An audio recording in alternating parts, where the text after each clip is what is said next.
It is the morning of 12 March 2022. Somewhere in the Zaporizhia region of eastern Ukraine, a Russian armored column has pulled back behind a tree line. The soldiers have gone to ground, dug into fortified positions, sheltering in concrete bunkers and hardened field emplacements that conventional artillery has so far failed to crack. On the Ukrainian side of the tree line, a launcher crew is making its final calculations. The weapon on their vehicle is not a conventional missile. It does not rely on a blast wave shattering masonry, nor on shrapnel slicing through steel. What it carries inside its warhead is, by almost any measure, one of the most psychologically and physically devastating categories of ordnance ever devised. Within seconds of launch, the rocket will arc across the gap, punch through the entrance to a fortified position, and then do something extraordinary. It will breathe. The weapon in question belongs to a family of munitions known as thermobaric rockets, sometimes called fuel-air explosives, or in popular parlance, vacuum bombs. The name is derived from the Greek, thermos meaning heat, and baros meaning pressure. Heat and pressure. Those two words taken together describe with clinical precision exactly what happens inside a bunker, a tunnel, or a fortified room in the milliseconds after one of these devices detonates. The air itself becomes the weapon. The atmosphere inside an enclosed space becomes a furnace and then a vice. Britain has been at the forefront of thermobaric research and development for decades, a fact that surprises many people who associate the technology primarily with Soviet-era Russian weapons like the TOS-1 Buratino. The British variant, developed with characteristic engineering restraint and then quietly deployed in configurations that remain partly classified, represents one of the most significant advances in bunker clearing technology in the post-Cold War era.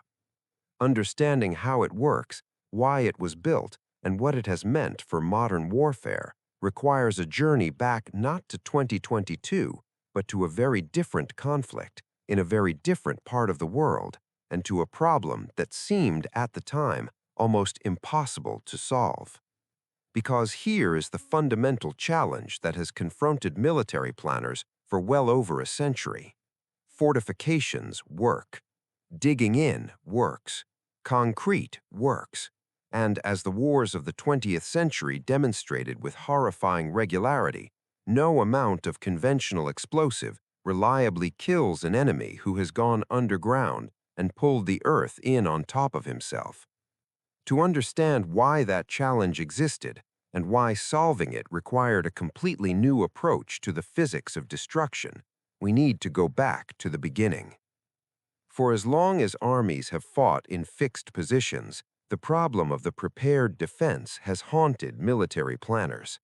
During the First World War, artillery barrages of almost incomprehensible scale, millions of shells fired over days, even weeks, frequently failed to neutralize defenders who had simply gone deep enough underground. The lessons of Passchendaele, of the Somme, of Verdun were written in blood. If you cannot get your explosive inside the position, much of its energy dissipates harmlessly into the open air. Blast pressure falls off with the cube of the distance from the detonation point.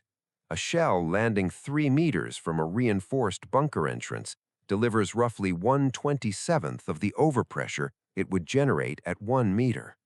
The mathematics of conventional high explosive are for the attacker deeply discouraging. By the time of the Second World War, the problem had intensified. German engineers had become masterful constructors of hardened field positions, reinforced concrete Tobruk pits, interconnected tunnel systems, steel-doored Stellung complexes that could absorb direct hits from field artillery and emerge largely intact. Allied planners attacking the Atlantic Wall in Normandy in June 1944 found themselves confronted with positions that conventional bombardment had simply failed to neutralize. Post-battle surveys confirmed what the assault troops had already learned at grievous cost. A shell that misses the entrance to a reinforced concrete emplacement by even 2 or 3 meters may as well have missed by 20. The situation had not materially improved by the time of the Falklands War in 1982 or the conflicts in Northern Ireland that preceded and followed it. British forces in the South Atlantic found Argentine positions dug into rocky hillsides that were resistant to mortar fire and difficult targets for heavier artillery given the terrain. In urban environments, whether Belfast or later Basra, the challenge was different but structurally identical. How do you neutralize an enemy inside a building, a cellar, or a prepared firing position without destroying the surrounding structure entirely and without sending your own soldiers into a fatal close-quarters engagement? It was this constellation of problems, hard targets, enclosed spaces, fortified rooms, that drove British weapons engineers toward an idea that had been theoretically understood since the 1960s, but had never been fully exploited in a man-portable or vehicle-launched system that combined precision with reliability. The idea was elegantly, terrifyingly simple. Instead of trying to push enough blast energy through a small opening from outside, why not deliver the explosive agent inside the space first and then detonate it? The facility primarily responsible for developing the British Thermobaric program is the Defense Science and Technology Laboratory at Porton Down in Wiltshire, operating in conjunction with the Explosives Research and Development Establishment, and later with the prime contractor that would bring the concept to operational reality, Fales UK, working alongside teams from Dynamite Noble Defence and on certain subcomponents, the Royal Ordnance Factories.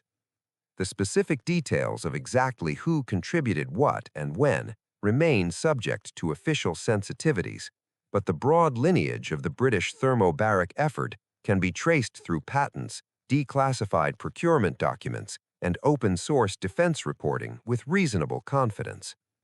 The weapon that emerged from this effort, known in its primary British service configuration as the Shoulder-Launched Multi-Purpose Assault Weapon Enhanced, or SMAWE, and in its vehicle-mounted and aircraft-delivered variants by designations that are less universally acknowledged, operates on a two-stage detonation principle that distinguishes it fundamentally from conventional high-explosive.